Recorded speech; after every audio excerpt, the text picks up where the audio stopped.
بسم اللہ الرحمن الرحیم۔ السلام علیکم۔ تحفہ اور سنت نبی صلی اللہ علیہ وآلہ وسلم۔ ایک دوسرے کو تحائف دینا انسانی تہذیب کا حصہ ہے۔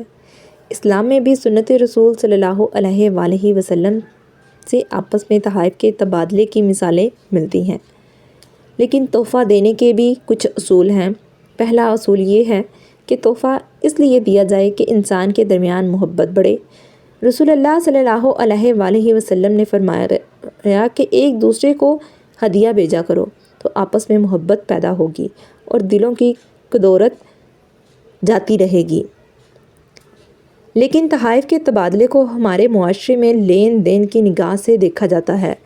بہت سارے مواقعوں پر ہم رسم دنیا کو نبھانے کے لیے تحائف دیتے ہیں تاکہ ہماری عزت پر کوئی حرف نہ آئے، جبکہ لین دین اور رسم دنیا کے پیش نظر تحفہ دینا سراسر تحفہ کی توہین ہے۔ تحائف اخلاص کی بنیاد پر دیے جاتے ہیں تاکہ دو انسانوں کے درمیان محبت بڑھے، نہ کہ انسان کی میں کو تقویت دینے کے لیے۔ ایک انسان جو اخلاص اور محبت کی بنیاد پر تحفہ دینا جانتا ہے، اگر اسے جواب میں تحفہ نہ بھی ملے تو اس کے اخلاص اور محبت میں کوئی کمی نہیں آ سکتی۔ لہٰذا اس بات کو یقینی بنایا جائے کہ تحفہ صرف اور صرف محبت اور اخلاص کے جذبے سے ہی دیا جائے۔ یہی سنت نبی صلی اللہ علیہ وآلہ وسلم کا تقاضا ہے۔ دوسرا یہ کہ تحفہ کا قیمتی ہونا رقم پر منحصر نہیں ہے۔ وہ تحفہ جو اخلاص اور محبت کی بنیاد پر دیا جاتا ہے، اس کی قیمت نہیں لگائی جا سکتی۔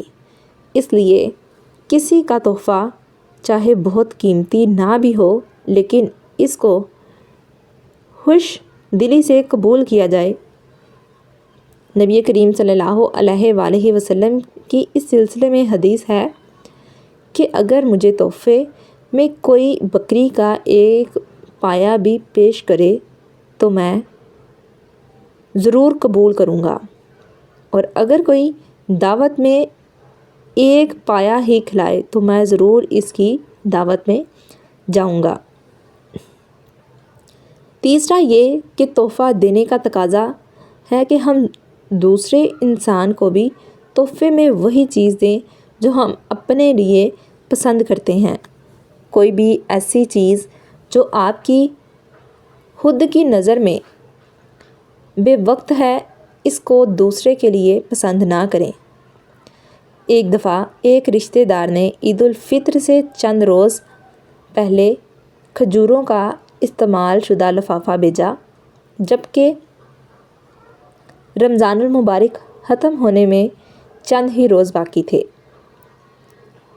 لہٰذا کسی کو تحفہ دیتے ہوئے اس کی بے عزتی نہ کریں اور نہ ہی ان کو کم حیثیت سمجھیں۔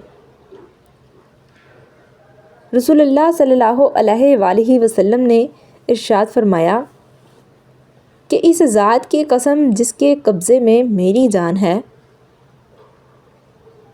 کوئی بندہ مومن نہیں ہو سکتا جب تک وہ بھائی کے لیے بھی وہی پسند نہ کرے جو اپنے لیے پسند کرتا ہے۔